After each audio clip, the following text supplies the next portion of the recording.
Welcome, everybody, to WagerTalk Today, the world's best daily sports betting show. And we got an unbelievable show lined up for you all. Andy Lang, right off the bat, he's got a bet for us on tonight's NFL football game between Green Bay and Philadelphia, located in Brazil, the first time ever.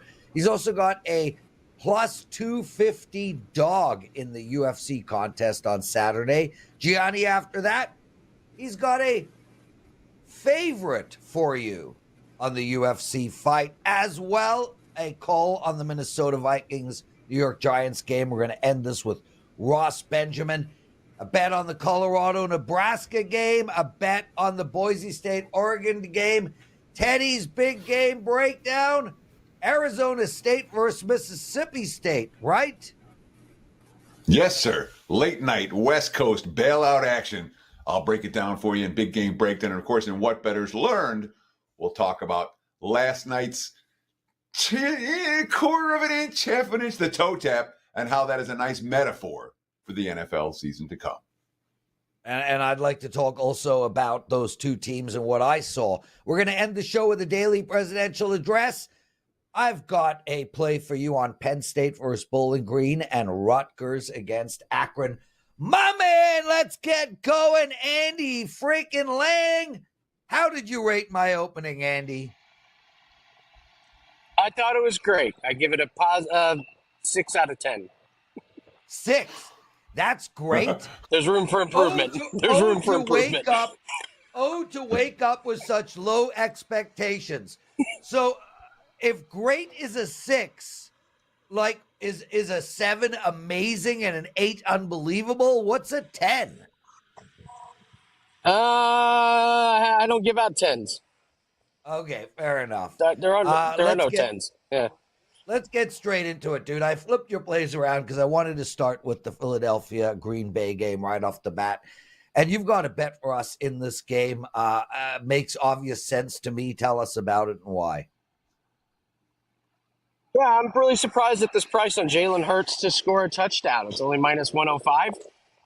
This is Jalen Hurts, who scored a rushing touchdown in 9 out of the first 12 games of the year last year. I just think this Jason Kelce retirement's a little overblown. His replacement has been with the Eagles. This was a guy that backed up Jason Kelce. This is a guy that played alongside Jason Kelce. Jalen Hurts is healthy, and this is a Packers team that gave up 15 rushing touchdowns last year. The nice thing about this play, let's say it doesn't hit tonight, you're going to be able to come back and play it next week at maybe plus money. And it does hit tonight. You got a nice minus 105 winner. So Jalen Hurts to score a touchdown. This is a pretty low price, in my opinion. I got 2 quick follow-ups for you. First, where are you at? You're on location today. Tell us what's going on. So this is really, really cool. I'm at the Indy 500 track, and I'm doing some camera work for this race. But, Teddy, here's the craziest thing. The cars that are down there that are racing, they have no drivers. This is a test autonomous race with driverless cars. They're going to race for 4 hours. No drivers. This is the Won't most. they get tired? This is one of the. This is one of the craziest pieces of camera work or production I've been in, and I've been doing this since college. So this was really, really cool for me. There's nobody here. It's a test. There's no fans, nothing. This is just a 4-hour test on driverless cars. I saw them practice earlier, and it messes with your mind. You see these cars go by, and there's nobody in them. So it's going to be pretty cool. This is a fun day. Now let me ask you about the bet. You're talking about Jalen Hurts scoring a touchdown. And I want to ask you conceptually. I always want to bet no's on these. I always think all the values with a no. Yeah. Is there ever value with the yes on a player to score a touchdown? What are we going to see? 5 touchdowns in this game? Is Jalen Hurts to get a TD? Is there legit value in a play like that? Anything under this minus 130 on Jalen Hurts is value, in my opinion. Like I said, he did this in 9 out of the first 12 games. He was hurt towards the end of the year, and he was still scoring touchdowns. I think the tush push is still here to stay. I think it's one of the most unstoppable plays in all of football. And I play this week after week. As long as this is below minus 130, I think this is a play. If I'm cashing this 9 out of 12 weeks like I did last year, this is a profitable play each week. Yeah, and that makes sense to me, Andy, because I look at this and think to myself, can he do this, every second game. If he can, that line is right on, and ultimately you just need one extra game. And it looks like, based on last year and based on what we're hearing, that will be the case. Let's turn our attention to some UFC. Vanessa Demopoli against Jacqueline Amorim. I am the worst pronouncer of last names in the world. You like Vanessa at plus 250. I prefer Jacqueline for other reasons. Tell us how to bet this fight. You actually got Jacqueline's name right, Morum. That's Vanessa Demopoulos. Last time Vanessa Demopoulos fought, I came on this show and I said, you got to play her at plus 300. And guess what? She cashed. We're going to go back and do it again. Vanessa Demopoulos just should not be plus 250 against some of these fighters that she's fighting. She's got great cardio. So all 3 rounds, she's going to have plenty of energy. She's going to be better on the feet than Amorim. And Amorim has won her last 2 fights, but against pretty bad opponents. She knocked out Ruiz with ground and pound, but that was because Ruiz got tired in the 3rd round. Demopoulos, that's not going to happen. Amorim actually got an arm bar, which you don't see a whole lot these days in women's MMA, over Corey McKenna. Demopoulos is too good on the ground. So I get Vanessa Demopoulos, who's going to have better cardio. She's going to have the better top wrestling game, and she's going to be much better on the feet. The only way Amorim is going to have an advantage is if she can get on top of Demopoulos and control her. And Demopoulos has this kryptonite that the judges love, which is if she's on her back, but she's constantly throwing punches and constantly throwing elbows, she jumps up at the end of the round and throws her hands in the air like she just won a dominant round, and the judges love her. The judges just love her for it. This is probably going to be a decision. It's probably going to be a split decision or a 29-28. But at plus 250, I get Demopoulos with better cardio, better striking, and the better top game. No brainer at this price. Andy, my apologies, brother. I lost you after you mentioned Jacqueline on top. So I'm going to have to go back and re-listen to that segment. Teddy? Can I tell you something else that is going to have your interest? Vanessa Demopoulos, former stripper. Can we move on? Because last night my daughter told me I'm a pervert. So my wife told me I'm what is the word? My wife told that I am I can't remember, but yeah, not good. We must move on now. Teddy, get us to move on. So let me ask you about Demopoulos here, Andy. A mispriced fighter last time out. Are the markets just like $1 off on this fighter? And if so, why?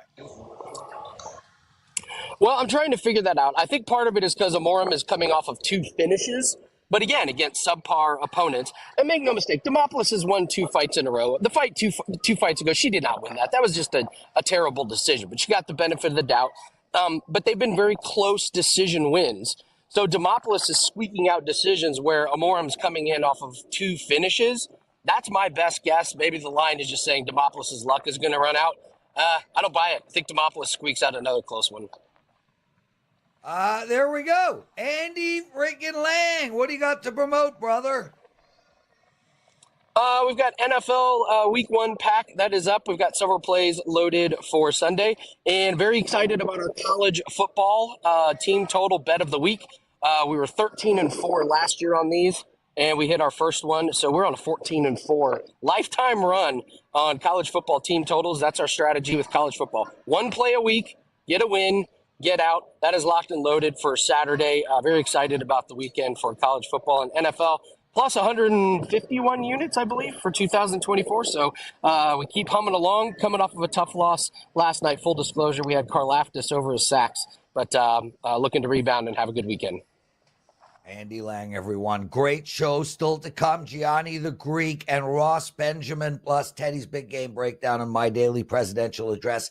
Teddy, lots to unpack here, but really quick, I got a great question from one of our listeners and a new listener at that. So Kenny Varner, thank you for joining us. I haven't seen your name.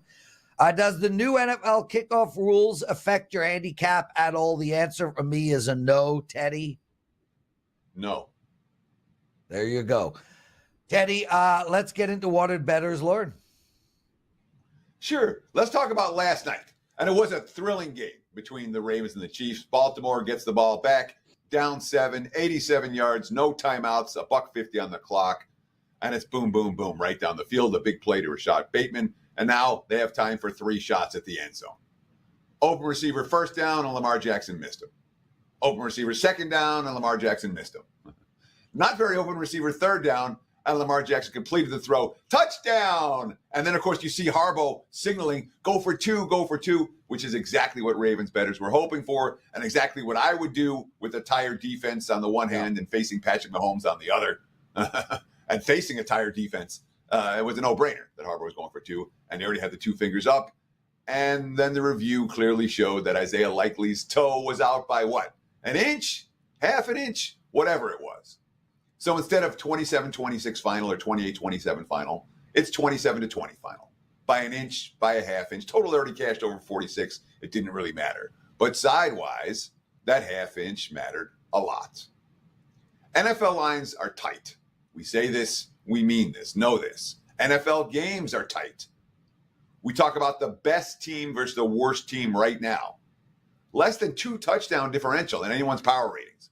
If KC was at Carolina or at New England, they're no more than -10 in those games. So from the top to the bottom of the league, we know there's parity. That half inch is going to happen again. Whether it's a 4th down stop, a guy who doesn't get out of bounds and the clock runs out, whatever it is. These half inches matter in football. And it's the same story with betting. I say it again and again. Every half point matters, just like those half inches. Think of that half inch last night as a metaphor for what we do. It's little edges over time. No, sometimes the half yards and the half points are going to work against you. Try not to let it make you too crazy. Last night I had Baltimore plus. Certainly the ending of the game was really, you take your breath, you take your minute, you go upstairs and you do your work. At least that's how I try to handle these spots. That's what I learned last night, Lawrence. The half yard as a metaphor for sports betting. What about you? Teddy, it's not only the half inch, so to speak. You know, they had Henry in the backfield, missed him by an inch. That would have stalled a drive.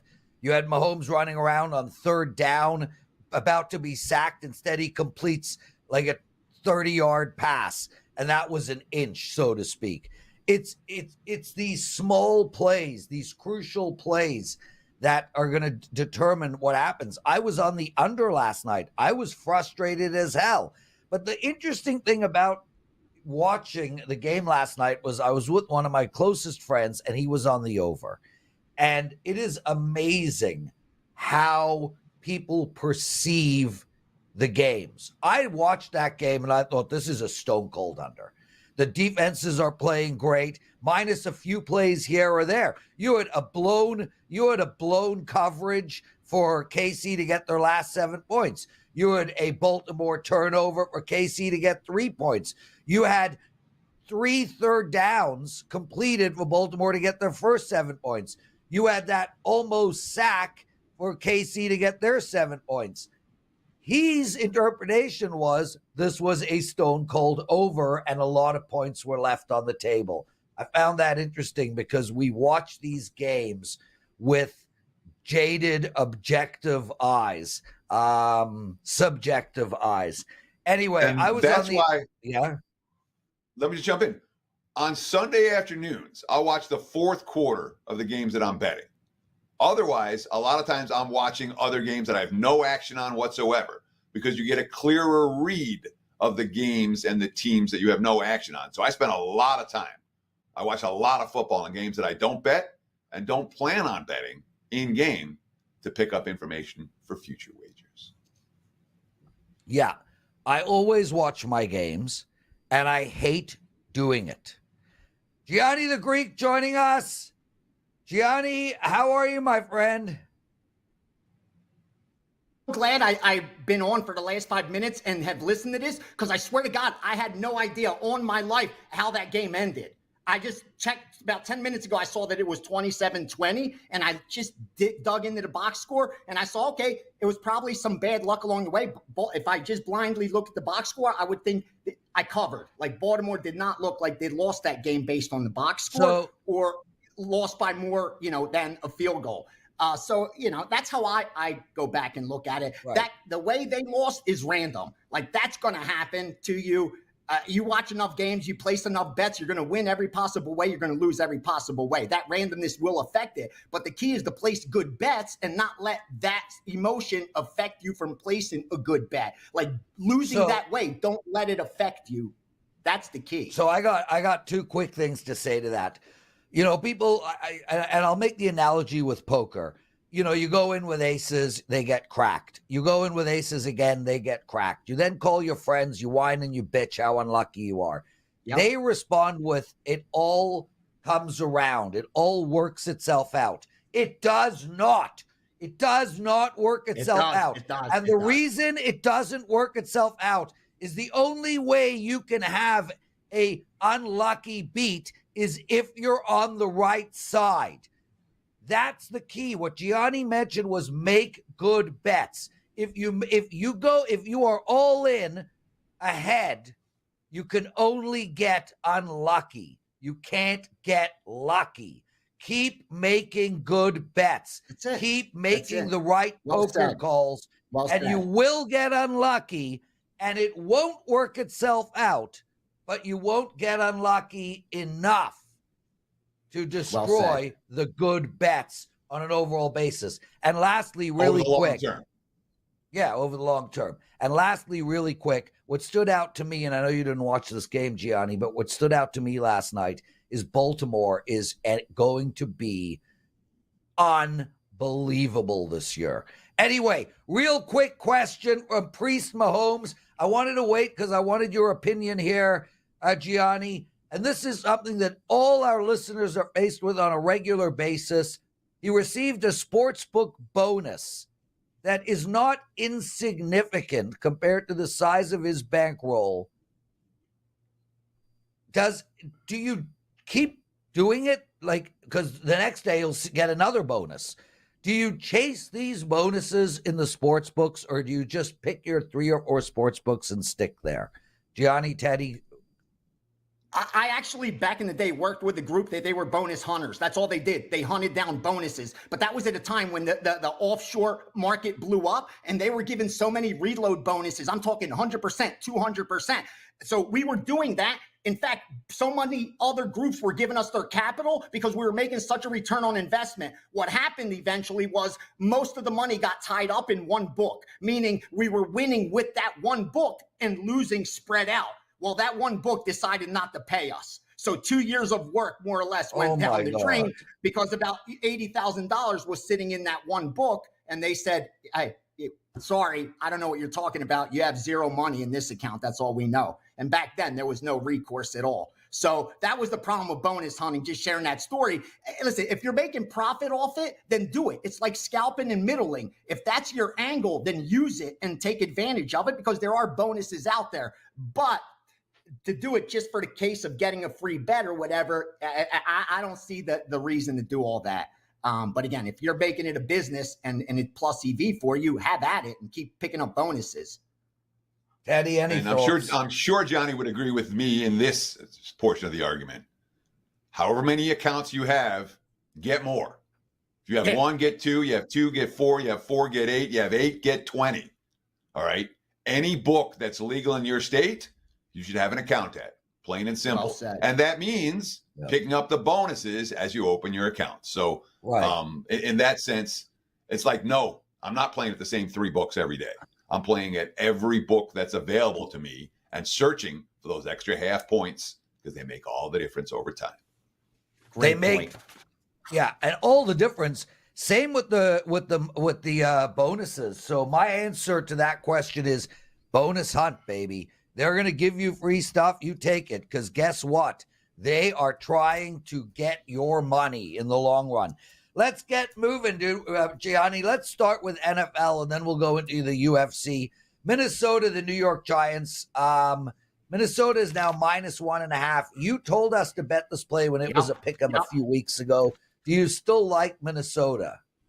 Yes, and that's why I brought it up again, because I figure not everybody is watching every single week, and there's new people entering the market every single day. And this is just really a strong bet because it has all the pieces that we're looking for in week one, meaning you don't have data for this year. Everything is just a projection of what's going to happen. And when you're projecting, you're going further out on the risk curve. You need a bigger return on investment. That's not going to happen when you're laying 11-10. So we're looking off of last year's data. What do we have? We have a team in Minnesota that regressed in a big way off 2022, meaning they had a lot less wins than 2022. Their turnover ratio was one of the highest negatives in the league. You expect them to get more lucky this year. And on top of it, they're playing New York Giants team, which is the exact opposite. They're coming in off a year where they got extremely lucky as far as turnovers go, even when you look at the fumbles. So Minnesota had a negative turnover ratio, very high, double digit, in fact, because they lost a lot of fumbles.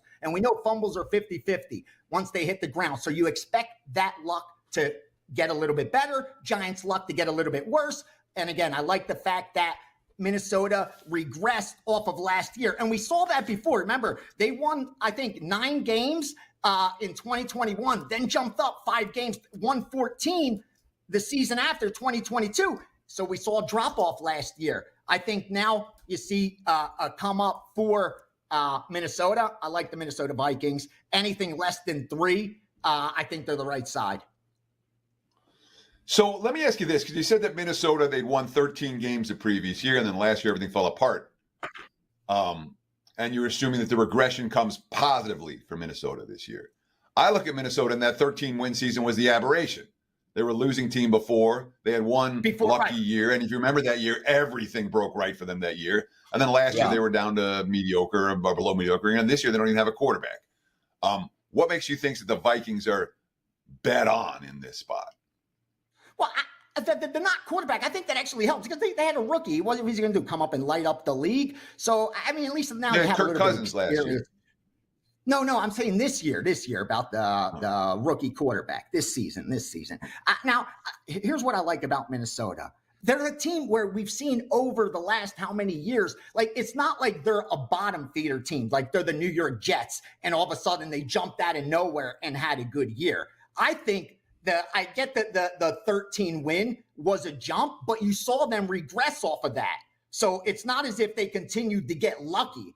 What happened did happen. They regressed off that kind of season. I think last year is the exact opposite of that 13-win season. And it's based mostly off, I think, those turnovers were double digit. I don't think anyone in the NFC, maybe one team, had a worse turnover differential than Minnesota. I think they get luckier, and I'm anti-Giants this year as well. Yeah. I just don't think they're going to be very good at all. I think their home field advantage is almost nil at that. And I like the fact that the sharp bettors agree with me. The market's moving with me. And I even like the fact that I'm seeing a lot of Giants teasers from the betting public. The recreational bettors, when I start seeing them tying up the Thursday night game to one particular Sunday game, I pay real close attention to that Sunday game. And so many teasers. I don't know why they were teasing Kansas City yesterday, taking them to +3, but for some reason, a lot of people were doing that. And they tied them into a ton of Giants getting, up to that 7.5, which makes sense. It's a long teaser, so I get it. But when you start seeing a lot of public money on a dog, I tend to the favorite tends to stick out a little bit more to me. You expect the public to be on the favorite, but when they're on a dog, I pay a lot more attention to that. I always tell people, don't fade the public. You ain't going to get rich doing that unless you're getting 11-10. But when you see one-sided dog action, you need to pay attention because we know the bias is on the favorites and over. Just like when 90% on the under. Pay attention. That matters. When there's 90% on the over, that don't matter. That's what's supposed to happen. But when they're opposite, that's when you pay attention. Just to clarify, everybody, when he mentioned a long teaser, he's talking about the second leg of that teaser. Teasing Kansas City was a wrong teaser, not a Wong teaser. Yes, just wanted to clarify that for everybody there. Gianni, real quick, because we want to talk NFL and college football. I have so much gold. Yes, sir. Super quick, dude. You got a UFC bet for us. And then we're going to move our attention to you just going, verbal diarrhea on us.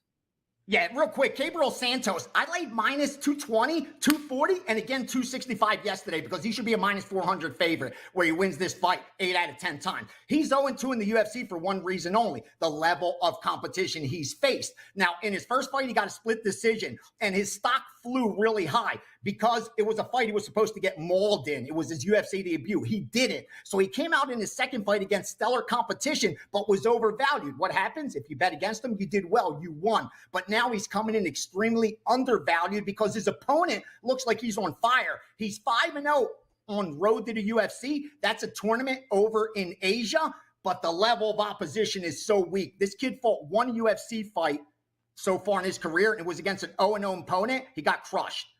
So he's 5-0 in that weak opposition. Now he's facing UFC level opposition again. Gabriel Santos starts his hot streak on Saturday. Lay the chalk. Again, I don't like coming on and giving up chalk because on paper, the chalk side should look better anyway. But this is just way off. This should be a minus 400 favorite. And the fact that it opened at minus 200 because he's 0-2 is the only reason for that. Gianni The Greek says, look at Gabriel Santos to take care of business in UFC action right here in Las Vegas on Saturday night. Johnny, we got just a few minutes left with you, and I know that you move for some of the bigger groups back east. Why don't you talk about where some of these moves are coming? College football, NFL, where's the money showing with the groups that you're betting with? Yes, sir. And real quick for the UFC fans out there, main event, co-main event, bet the favorite. Sean Brady and Talia Silva get the job done. In college football, we're on the over in Pittsburgh and Cincinnati from 60, Teddy, all the way to 62. They were betting. So 60 and a half, 61, 61 and a half, all the way to 62. They like the over in Pittsburgh, Cincinnati. Florida Atlantic minus 3.5. Baylor plus 2 touchdowns and the hook. And Iowa State's the side. Iowa State plus the 3. Iowa State money line. Iowa State plus the points first half. Iowa State money line first half. It's like when they bet a baseball game, they take the money line and the run line for the game and the first half. It means they're trying to get a ton of money down before the line moves too significantly. So they have to get creative and use those derivatives at the same time. And that's what happened there with Iowa State. Also, the over in UTSA, Texas State. Real quickly, Houston, first half plus 17 and under 27 in that first half. Seems correlated to me. I like that as well. And Texas Tech minus the 1.5. And real quickly, Utah State, USC over 14 first quarter. NFL real quickly, Steelers short. Vikings, I gave you Panthers plus the 4, Titans plus the 4, Bills up to 6.5, Texans minus the 2, Chargers minus the 3, Browns money line and minus the 1.5, Jets on Monday night. Couple totals over in the Saints, over in the Titans, two-way action on the Steelers Falcons, over in the Buccaneers. That's everything that I've moved and guys that I share with have moved in NFL and college football to date. Gianni the Greek, outstanding stuff. Yeah. Guys, Gianni's going to be on Wager Talk Last Call on Sunday with this guy, a Gianni Prez show hosted by Kelly on Sunday. Gianni, am I wrong? That's and Saturday, but I'm on Sunday with Gianni. I cannot wait. I'm not on wait. That Saturday. Is the best. Dude, I've been Sunday. saying for a decade, I've been saying I wish there was a program I could jump on game day because that's when I have the most information. I've seen the most manipulation, the most confirmation. I'm probably not even on right now. No one's even listening, but I'm just talking to myself. You're on. Last call's the place. Last call's the place. That's when you get the latest up-to-date information. That's the spot, baby. Yeah, I thought, Teddy, Sunday, I thought he was going to say that he was waiting 10 years to be on a show with me on a Sunday, but I was waiting to be on a show with him. Okay, Gianni the Greek, everyone. Outstanding segment.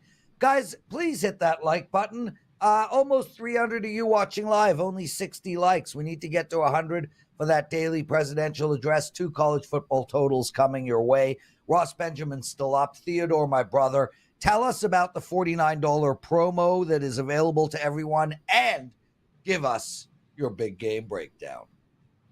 Sure. Late night bailout special, Saturday night, 10:30 Eastern, 7:30 here on the left coast. ESPN, Arizona State, and Mississippi State. Right now, look at the Wager Talk live odds screen.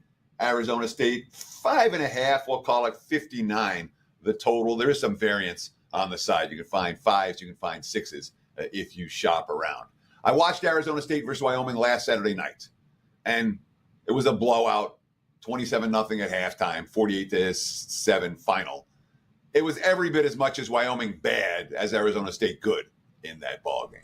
That being said, Arizona State was pretty good. Sam Levitt, the redshirt Frost QB, 14-22, 258 yards, a pair of touchdowns. Last year, 4 different starting quarterbacks combined over the course of the season to throw 7 touchdown passes for Arizona State. So the fact they threw a pair in the debut without any picks, certainly a positive sign. 49 rushes, 241 yards. Defense swarmed the line of scrimmage. Big improvement after allowing more than 30 points per game over the last 2 years. Of course, 30 new transfers for Arizona State this past offseason. This is a team that was projected to be at or near the bottom of the Big 12. The quotes from Arizona State after the game, real positive. Running back Cam Scatabo, quote, "That was a different team. You saw it. We felt more comfortable on the sideline. I got taken out with 8 minutes left in the third quarter. That's a good feeling." Of course, Kenny Dillington walked to a real bad spot last year. They went 3-9 in Herm Edwards' final season, 3-9 again last year. But this year, they do look a notch or two better. And frankly, Mississippi State, they've got issues as well. Before I talk about the Bulldogs, I do want to talk about that 3-day all-access pass, just $49. All right? Everything's included. There's no bait and switch. There's no nonsense. It's a great deal. It's on everyone's page. Just visit WagerTalk.com. Get me or any of the handicappers 3-day all-access all weekend, every play, every day. Just $49. Great value. Get it now. Look, Mississippi State's supposed to compete for last place in the SEC this year. They're coming off, like Arizona State in a sense. They're coming off a blowout win against a lesser foe in week 1 that didn't tell us that much. They beat Eastern Kentucky 56-7. But there were some really concerning things from Mississippi State's box score in that game. They only had 21 minutes of possession, only a +1 first down edge. The box score not nearly as pretty as the final score. And of course, this is a Mississippi State team that they played 4 road games last year. 3 of them have scored 13 or less. I know they have a senior QB in Blake Shapen, the kid out of Baylor transfer. But look, the quotes from Mississippi State's dicey defense don't sound too confident. Linebacker Nick Mitchell, quote, "They like to stretch it out, throw the ball on the perimeter. They got some speed out there, so our hands are definitely full this week." I agree. I'm concerned about Mississippi State's defense in this matchup, and I don't think they're going to trade points. If I'm playing, I'm laying Arizona State or pass for this better. There's your big game breakdown. Back to you, Mr. Prez. Teddy, that was the longest big game breakdown you've ever given. Is that to spite me because I went a little long yesterday? It was. Wholly to spite you. Yes. Nice. I added extra. I just kept adding more. Dude. I'm like, I got some good quotes from both sides. Let's just load it up there for Prez. Nice. Look at that handsome guy sitting over there. What Ross Benjamin. Ross freaking Benjamin, baby. How are you, my friend? Welcome to the show. Thank you for having me once again. Always a pleasure to be on with you two gentlemen, two of the best in the business, and it's a feather in my cap every time I'm on with you guys. Look at him, Teddy. So polished, so proper, so kind and thoughtful. Okay, let's move on. Guys, as Teddy mentioned, we got that. What, Teddy? I said the opposite of me is what you're saying.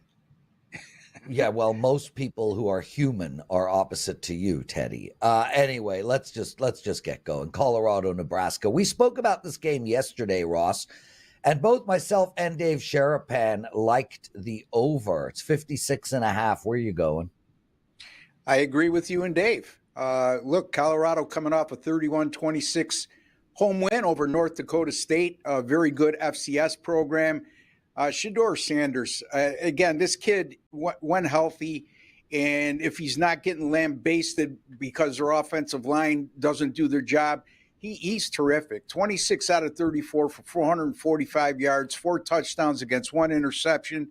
Last year's game against Nebraska, they won that 36-14 at home, and Sanders went 31 for 42 in that game for 393 yards. On the downside, they gave up over 400 yards to North Dakota State, an FCS program. So it looks like a replica of last year. where Colorado couldn't stop anybody. They scored at will at times, but couldn't stop anybody. Scored at will, I should say, early in the season anyway. But Nebraska, here's the thing with Nebraska. Dylan Raiola, he brings a dimension to the Nebraska offense, Teddy, that they haven't seen in quite a while. This is a guy who's a great passer. He's mobile. Last week, 19 for 27 for 238 yards and a 40-7 win over UTEP. And Nebraska's offense actually looked dynamic, when was the last time we said that? Couple that with the fact they're facing a porous Colorado defense, and couple that with the fact that Colorado, to me, is still a good offensive team that will be able to move the ball. I look at this game to be played in the 30s, Teddy, and I like this game to go over the total of 56.5. So Matt Rule at Nebraska has been an under machine since he got there. I think they've cashed 4 or 5 overs over the 2 years he's been there. Week 1 went over. Everything last year went over. Last year they had one total over 50. It came in this game against Colorado. That game stayed under. I'm saying the Nebraska's under. I've been saying over, but I mean under. Nebraska was an under machine last year. They cashed under against Colorado last year. They cashed under last week. Isn't this total high for a team that just keeps cashing unders? It's a good point to bring up, but again, I'm going to go back to what I alluded to. That Nebraska's offense, we're going to see a step up from them, and a lot of those unders last year were a result of Nebraska's lack of offensive firepower. I think with Dylan Raiola under center against again, porous Colorado defense, they showed that last week against an FCS opponent. They showed it last year all season long. I think that will be the major difference in regards to Nebraska playing a lot of unders last year compared to this year, where I think you'll see more of a 50-50 split. But I like this matchup for the Nebraska offense to continue their momentum they showed last week against UTEP. And again, Nebraska's defense is going to be much better than what Colorado faced last week, because North Dakota State, as good as they are at the FCS level, doesn't stop the pass very well. And I just think we're in for a high-scoring game here. So hopefully that answers your question, Teddy. Ross Benjamin, outstanding stuff. Ross, we've got a $49 3-day all-access pass. It's an incredible deal. What do you have going with the clients this weekend? Yeah, I got 3 college football up right now. I'm going to probably add another one later today. 3 college football, that is, for Saturday. And folks, since September 9th of last year, a 64-45 run in college football, which is good for 59% over a $3,600 net profit. Also, college football last year, number 2 overall at WagerTalk in terms of money earned. College football, NFL combined last year, number 2 in terms of money earned. And I will have a 5% top play in the NFL on Sunday. And just a reminder, folks, since February 4th of this year, 24-10 with my last 34 5% top plays. That's 71% and good for a net profit of $6,500, Prez. Outstanding, Ross. Just an amazing, constant, consistent winners. We're lucky to have you. Guys, real quick, Bill Sanda, one of our listeners, Titans, wrote lots of commercials lately. What's up with that, Prez? I'm assuming you're talking about the commercials on YouTube. I have no idea. I don't know if that's something we do or if that's something YouTube does. It's a YouTube thing, YouTube. Right? That's all YouTube. Yeah, there's nothing we can do about the commercials that they put on our show. But there is something. Actually, there is something you can do about those commercials, Teddy. You YouTube can buy Premium their or something? premium. No, you can buy their premium membership, and then you don't get any of those commercials. Which reminds me, a stupid question, a stupid off topic. I go to Florida. I watch Amazon Prime or Disney at my parents' house, and all of a sudden they're commercials. I'm like, what the hell, parents? Why are there commercials? They wanted to save the $4 a month. My parents have a billionaire son, and they wanted to save $4 a month. on their stupid streaming service. Okay. Boise State, Oregon. 60 is the total. Are we going over or under here, Ross? I like the high side here, Prez. Again, I'm usually an under better, but these two situations to me presented makes me go the other way. Boise State, their opening game at Georgia Southern, 13.5-point favorite. They failed to cover 56-45. So they failed to cover not because of their offense, because of their defense. Let's start with their offense, though. 651 yards of total offense in that game on the road. And they showed a pretty balanced run/pass offensive productivity. They have a star running back in Ashton Gianti, who ran for 6 touchdowns last week. Teddy, I think he's off to a Heisman Trophy type of awareness anyway. And also the bad part of the whole situation is against a team that really isn't top-notch. They gave up 45 points and 461 yards of offense, and Georgia Southern torched their secondary, throwing for over 350 yards in that game. Oregon, Teddy, you look at this final score, 24-14, home win over Idaho last week. What's wrong with Oregon?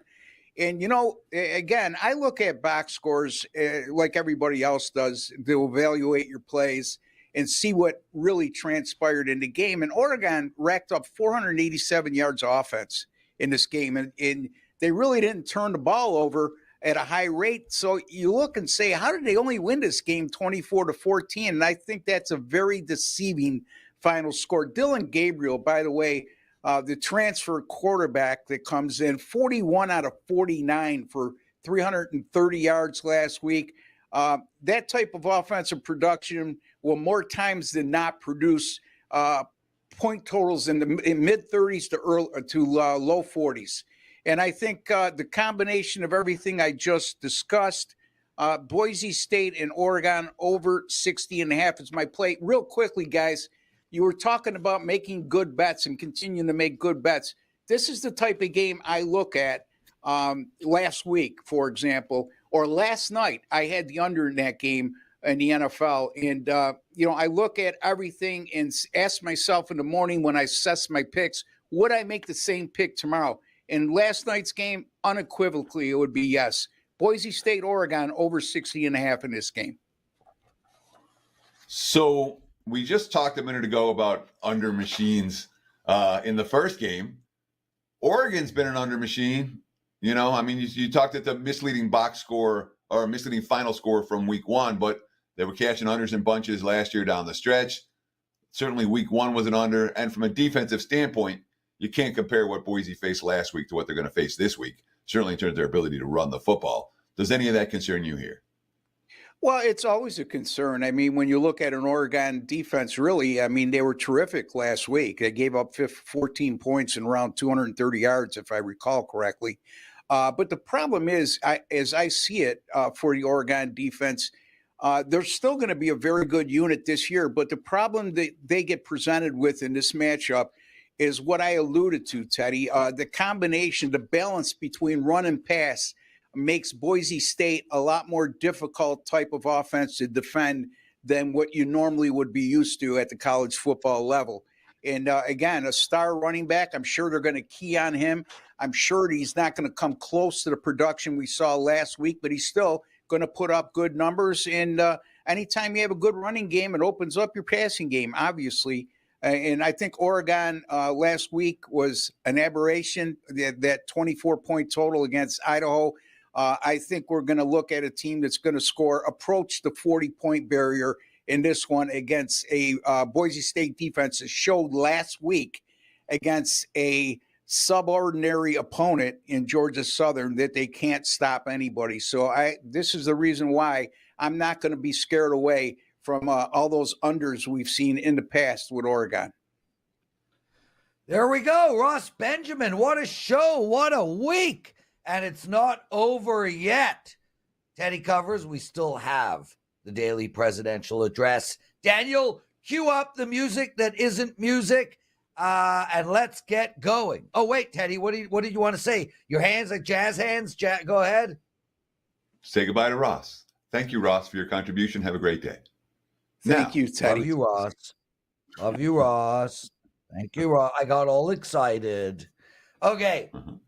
Time for the daily presidential address. Guys, I got 2 college football totals to give out for you right now. One is on the Penn State Bowling Green game and the other on the Rutgers Akron game.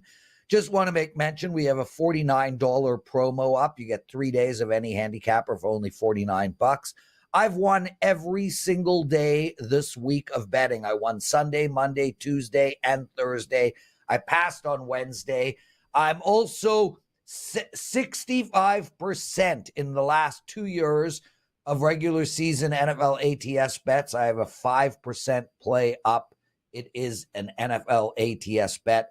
I have 2 baseball plays tonight, 4 college football plays tomorrow, and 6 NFL plays on Sunday. Use that promo code on me. Let's have a wicked, awesome weekend together. Okay, Penn State Bowling Green. We're going with under. I handicapped this game at 49. It was bet up recently. It is now 50. I obviously like the under just as much at 50 as I did at 49. Bottom line here is new Kansas, old Kansas offensive coordinator, now at Penn State, irrelevant. The problem I have in this game is that the Penn State quarterback, Drew Allar, he just can't get that ball downfield enough. He struggled last year pushing the ball down the field, although he did look good against West Virginia last night. But Bowling Green, they have a solid defense. And this weather here is really a key factor. It's projected to be terrible. Double-digit winds expected and rain. This is going to dampen the scoring. Take under the total. Next, we look at Rutgers versus Akron, and I handicapped this at under 41. It is now 40. I still like the under a lot. Akron is not a good offensive team. They only managed 3 points against 2 better defensive teams they faced last season, Kentucky and Miami, Ohio. They also managed just 6 points last week against Ohio State. Granted, that is Ohio State. Rutgers isn't Ohio State defensively, but they're good enough, and especially under head coach Greg Shano. I messed up his last name. Anyway, I can't see them scoring more than a TD in this game. I think we're going to take the under 40, low or not. We talk about this all the time. Take the lower totals under, the higher totals over. Rutgers and Akron under the total. That's it. Thank you, everyone. Teddy covers. Take us home. Sure. That's going to wrap it for the Friday edition of Wager Talk Today. We have Wager Talk Last Call Saturday and Sunday with Kelly Stewart as your host, so you don't have to deal with Prez all weekend. And then Prez and I will be back on Monday with another week of Wager Talk Today. Between now and that show, enjoy the games and best of luck with all your bets.